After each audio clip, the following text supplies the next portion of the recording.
My name is John Carlson, and I have been in Tokyo on business for a week. I left LA on Saturday at around 1 p.m. and arrived in Tokyo on Sunday at around 4 p.m.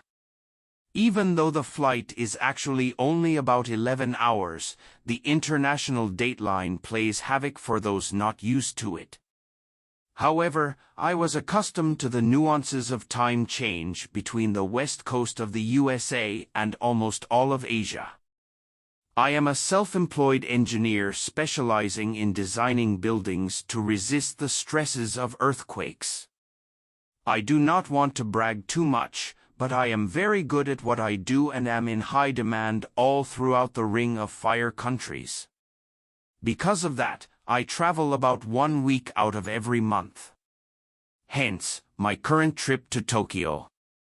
My week had gone well, and I was right on schedule to get back to LA for the weekend.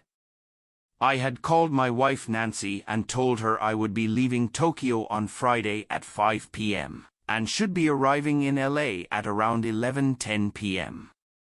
I told her, "I miss you, and I can't wait to see you." She asked me, "What time do you think you will be home?" I told her, "By the time I get my luggage and pick up the car, I will probably be there around 1 p.m. or maybe a little later." She said, "Good, I can't wait for you to get home." "I love you, honey." I smiled to myself and said, "I love you too, baby." "Bye." She said, "Bye." I should probably tell you a little bit about us. I am 36 years old, 6 foot tall, and weigh around 200 pounds. I have dark hair and a rather rugged appearance. I do spend some amount of time in the outdoors. I also work out at the health club, so I am pretty well toned up. I am sure most guys think of me as being in good shape, and no women turn away in disgust. Actually, I am an attractive man if I do say so myself. Nancy is more than attractive, she could be a model if she chose to be. Her looks are stunning, and her figure never fails to turn heads, both men and women. She is 34 years old, has long dark hair, is around 5 foot tall, and her body is proportionally perfect for her height and weight. As I said, I am a self-employed engineer specializing in designing buildings to resist the stresses of earthquakes. I make a comfortable monthly income, but as part of the fee for my service, I have always received a small percentage of the monthly lease value of each building I have consulted on. Also, as I said, I am very good at what I do, and I have been very busy for the past 8 years. The total from all the buildings amounts to over $5 million a year. My wife knows about the income we have, but she pays very little attention to money. We only spend a small portion of the leasing, and unless we have major purchases like vacation homes, automobiles, or special items like jewelry and art, we do give quite a lot of money to charity, and the rest is invested. Nancy just goes with the flow on what investments we have, so I make almost all of the decisions. One of the investments is in 3 health club franchises in the Lake area. One is in Thousand Oaks, one in Santa Monica, and one in Rolling Hills Estates where we live. I got in on the ground floor of a new franchisor that claimed to be a step up from the others, and they are. We have done really well financially on those 3 health clubs and regularly work out at the one near our home. Only the manager knows we own the place, and we get no special treatment. We just like to go there because it is very nice and close to our home. Nancy does not need to work, and she chooses not to. She is involved with a couple of charity activities on a weekly basis, and does some fundraising activities for one of the nationally known hospitals. She also spends quite a bit of time at the health club keeping fit. Her week is usually quite busy with all she is involved in and enjoys being with me on evenings during the weeks, when I am home and on weekends. Once in a while, she will travel with me on my business trips. Well, back to the present. I arrived and live on Friday at 11:10 p.m. as planned. That's right, I arrived 6 hours before I left. That sounds so wrong and pretty funny, but it is true. You have to remember the international date line, and it just happens. Another example is if you fly from Detroit to Chicago, you can also arrive before you left since the flight takes less than an hour, and the time difference is an hour. That has nothing to do with the international date line, but it should help you understand my arriving so early from Tokyo. From Detroit to Chicago, you beat the clock, but from Tokyo to LA, you beat the calendar. When I got in, I immediately called home to let Nancy know I had arrived on time, and she wasn't there. I left a message on the machine and went to get my bags from the baggage claim. It took a bit longer than usual for the bags to come out, so I was just hanging around. As soon as I had my bag, I headed to the shuttle to take me to my car. I knew that Nancy wasn't home, so I decided to go over to my office and get some of my paperwork caught up so the next week wouldn't be so hectic. I got home a little after 5 p.m. and Nancy's Beamer was in the garage. The problem was that there was a Ford F-150 parked in my stall in the garage. I parked behind Nancy on the driveway and went into the garage and closed the door. I snooped around the pickup truck a bit to see if I could tell whose it was. I saw a paycheck stub lying on the seat from the health club and noted the name. It was Roger Williams. I immediately got a really bad feeling in the pit of my stomach. Roger was the epitome of the perfect male specimen. He was a personal trainer at our club. Roger is about 6 feet 4 inches tall, probably weighs 230 pounds, with not an ounce of unnecessary fat. He is sculpted to perfection.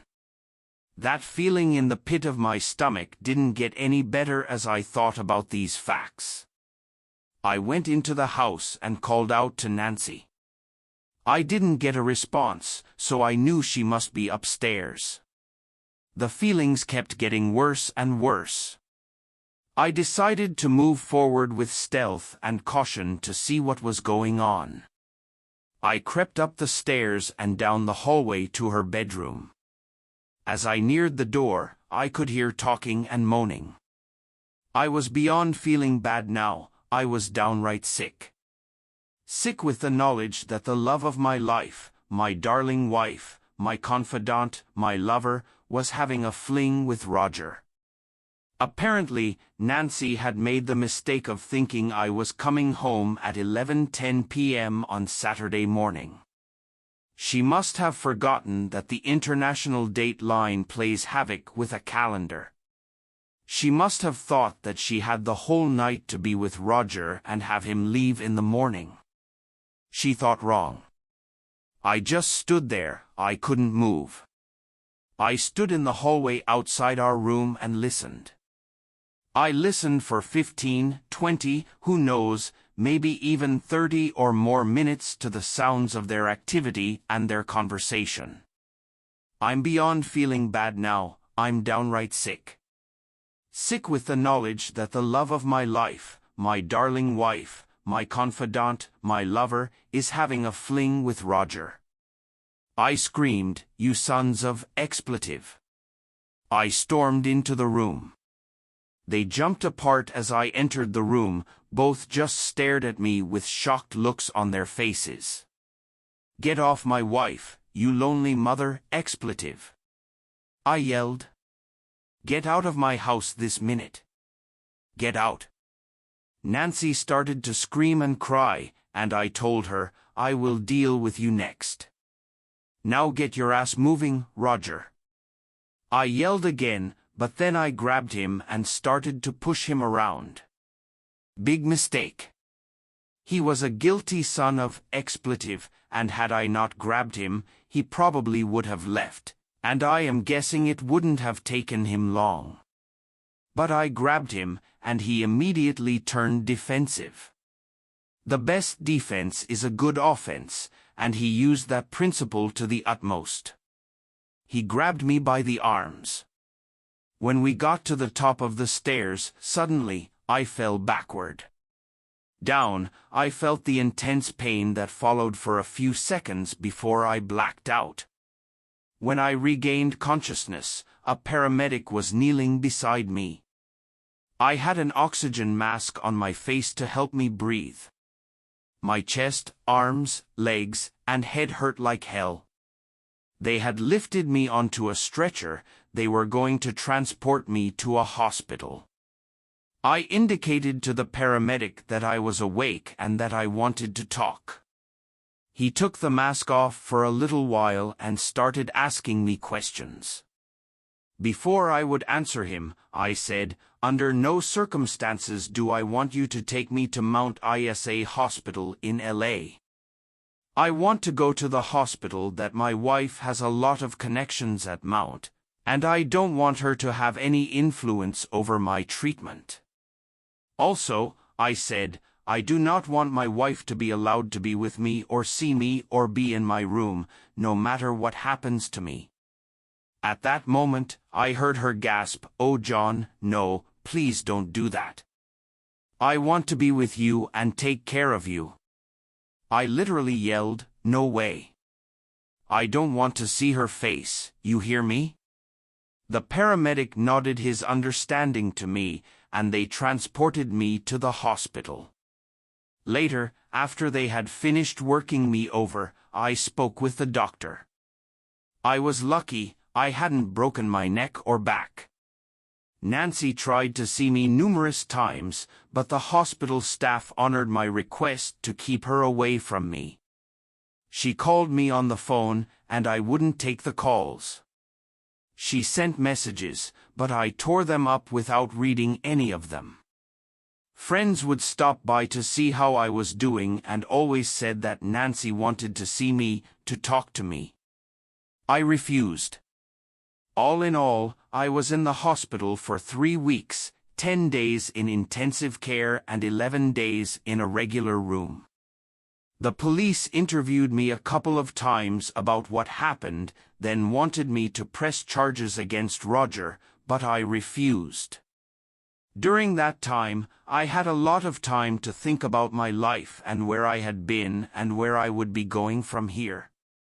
I was born with a temper, and as a simple statement, but the depths of information that conveys is not so simple.